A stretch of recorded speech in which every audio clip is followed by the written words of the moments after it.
Marwari media आप देख रहे हैं। आज है 10 मई 2024 शुक्रवार का दिन और हिंदू तिथि बैसाख माह की तृतीया है। बड़ी बात यह है आज के दिन अक्षय तृतीया और परशुराम जयंती मनाई जाएगी। अक्षय तृतीया को हिंदू धर्म में बहुत ही शुभ दिन माना जाता है। इसे आखा तीज के रूप में भी जाना जाता है। आप सभी भाइयों और मित्रों को अक्षय तृतीया और परशुराम जयंती की शुभकामनाएं। चलिए नजर डाल लेते हैं आज की बड़ी खबरों पर। शुरुआत कर देते हैं देश की बड़ी खबर के साथ। बड़ी खबर, लोकसभा चुनाव के बीच एक चौंकाने वाला आंकड़ा सामने आया है। दरअसल प्रधानमंत्री को सलाह देने वाली इकोनॉमी एडवाइजरी काउंसिल ने एक अहम जानकारी के आंकड़े साझा किए हैं। इस रिपोर्ट के मुताबिक भारत में बीते 65 वर्षों में हिंदुओं की आबादी में गिरावट दर्ज की गई है। यह गिरावट करीब 8% तक दर्ज की गई है। यही नहीं, इस रिपोर्ट में एक आंकड़ा साझा किया गया है, वह मुस्लिम आबादी का आंकड़ा है। रिपोर्ट की माने तो इन्हीं 65 वर्षों में भारत में मुस्लिमों की आबादी में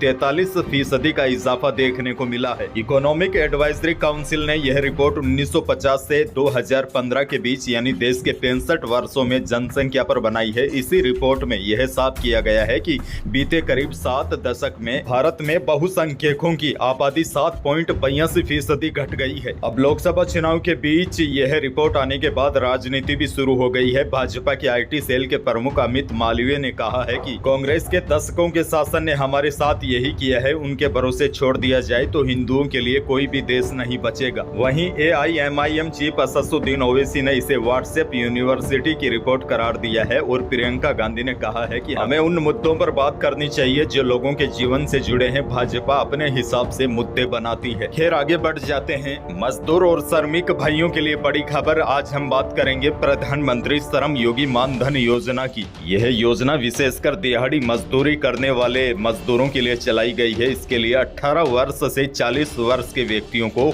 आवेदन करना होता है, जिसके बाद वह असंगठित क्षेत्र के वर्कर्स को 60 साल की उम्र के बाद 3000 रुपए पेंशन दी जाती है। इस योजना के तहत लाभार्थी को हर महीने कंट्रीब्यूशन करना होता है। जितना वो देते हैं उतना ही सरकार उसमें मिलाती है। यानी कि आसान भाषा में आपको समझाऊं तो अगर लाभार्थी इसमें 100 रुपए देता है तो 100 रुपए सरकार की ओर से दिया जाता है। इसमें 60 साल की आयु तक निवेश करना होता है। 60 साल की उम्र के बाद आपको हर महीने 3000 रुपए की पेंशन इस स्कीम के अंतर्गत मिलेगी। आप श्रम योगी मानधन योजना के पोर्टल पर विजिट करके आसानी से इस स्कीम में आवेदन भी कर सकते हैं। इसके लिए 18 से 40 वर्ष तक के आवेदकों को 60 वर्ष की आयु प्राप्त करने तक 55 रुपए से लेकर 200 रुपए तक के बीच में मासिक योगदान देना होता है, जिसके बाद 60 वर्ष के बाद वह पेंशन का हकदार हो जाता है। अगर कोई पात्र ग्राहक इस योजना में शामिल होने के 10 वर्ष से कम की अवधि में इससे बाहर निकलता है तो उसे पूरा पैसा ब्याज समेत वापस भी कर दिया जाता है।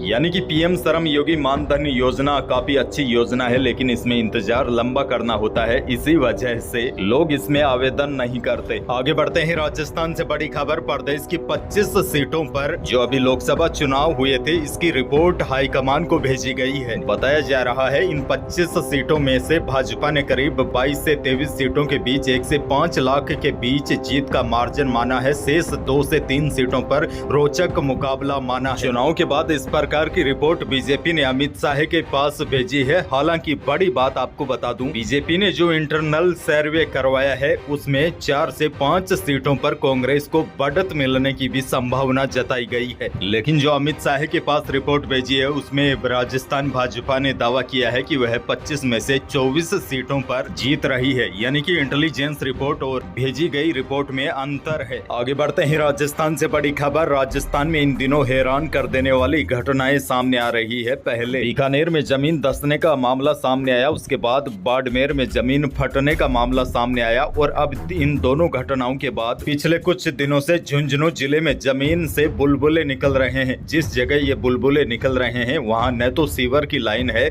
और न ही पानी का कोई कनेक्शन। दरअसल झुंझुनू जिले के स्थित मांडव रोड पर मान कॉम्प्लेक्स के नजदीक की पूरी घटना बताई जा रही है। स्थानीय दुकानदारों का कहना है कि करीब 6-7 दिनों से इसी तरह यहाँ पर बुलबुले निकल रहे हैं। अब प्रशासन इस पूरे मामले की जांच कर रहा है। आगे बढ़ जाते हैं। राजस्थान से बड़ी खबर। राजस्थान में उत्तर पश्चिमी रेलवे की ओर से नॉन इंटरलॉकिंग का काम किया जा रहा है। इसके कारण प्रदेश से संचालित होने वाली 15 ट्रेनों के शेड्यूल में बदलाव किया गया है। इनमें से 4 ट्रेनों को पूरी तरह रद्द किया गया है, 6 ट्रेनों को आंशिक रद्द किया है, 2 ट्रेनों के रूट में बदलाव किया गया है, जबकि 3 को रीशेड्यूल किया गया है। ऐसे में यात्रा करने से पहले पूरी जांच पड़ताल करके ही घर से निकले। आगे बढ़ जाते हैं। एक और बड़ी खबर, राजस्थान यूनिवर्सिटी ऑफ हेल्थ एवं साइंसेज के vice chancellor doctor Sudhir Bhandari ने पद से इस्तीफा दे दिया है। अब भंडारी के कार्यकाल की जांच भी हो सकती है। भंडारी को state organ and tissue transplant organisation के चेयरमैन पद से भी हटाया जा चुका है। दरअसल आपको बता दूं, ऑर्गन ट्रांसप्लांट के लिए फर्जी एनओसी जारी करने के मामले में राज्य सरकार ने पहले ही सवाई मानसिंह हॉस्पिटल के अधीक्षक डॉक्टर अचल शर्मा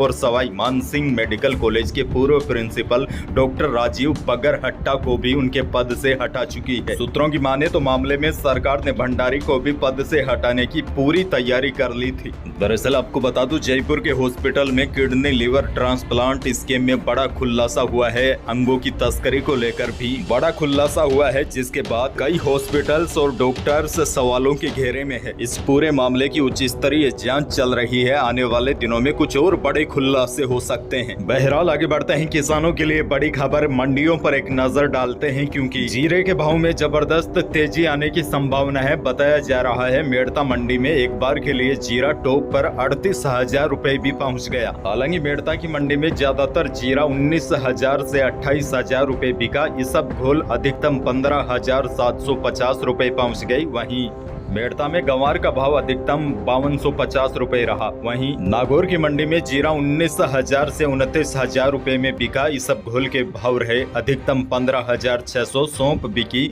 अधिकतम 14,000 रुपए। बीकानेर की मंडी में जीरा अधिकतम 27,000 रुपए बिका। इसबगोल न्यूनतम 13,500 से अधिकतम 15,650 रुपए। बीकानेर में पीली सरसों के भाव अधिकतम 7,000 रुपए रहे और नॉर्मल सरसों के भाव अधिकतम 5200 रुपए रहे। आगे बढ़ जाते हैं। मौसम से जुड़ी बड़ी खबर है, राजस्थान के कई जिले भीषण गर्मी की चपेट में है। अब लू के थपेड़ों ने लोगों को परेशान करके रख दिया है, लेकिन राहत की बात यह है, मौसम विभाग के अनुसार 10 और 11 मई को एक नया पश्चिमी विक्षोभ सक्रिय होने से 10 मई से ही उदयपुर, कोटा और जोधपुर संभाग के जिलों में मौसम बदल सकता है और कुछ स्थानों पर हल्की सी बारिश भी हो सकती है, जिसकी वजह से यहाँ के लोगों को हीट वेव से राहत मिलने की संभावना है। वहीं राज्य के बाकी जिलों में भी इस सिस्टम के असर से गर्मी से थोड़ी सी राहत मिलने की संभावना है। यानी यह जो नया वेदर सिस्टम एक्टिव होगा, इसकी वजह से 10, 11 और 12 मई को उदयपुर, कोटा व जोधपुर संभाग में कहीं कहीं पर आंधी बारिश की गतिविधियां देखी जा सकती है। आगे बढ़ते हैं। बड़ी खबर, राजस्थान बोर्ड 10वीं 12वीं परिणाम के साथ ही 5वीं और 8वीं के परिणाम का भी इंतजार किया जा रहा है। माना जा रहा है कि जल्द ही इसको लेकर आधिकारिक घोषणा होगी। परिणाम को लेकर नई जानकारी यह है कि बोर्ड सूत्रों की लेटेस्ट अपडेट के मुताबिक उत्तर पुस्तिकाओं का मूल्यांकन और टॉपर्स की वेरिफिकेशन का काम पूरा हो चुका है। और बड़ी बात तो यह है, नतीजों को घोषित करने की तारीख भी फाइनल कर ली गई है। कौन सी तारीख फाइनल की गई है, इसको लेकर अब नोटिफिकेशन कभी भी जारी हो सकता है। यही थी प्रदेश और देश की आज की बड़ी और महत्वपूर्ण खबरें। वीडियो को लाइक करना बिल्कुल न भूलिए और चैनल पर नए हैं तो सब्सक्राइब जरूर कीजिए, ताकि आप अपडेट रहे बड़ी और काम की खबरों से। धन्यवाद।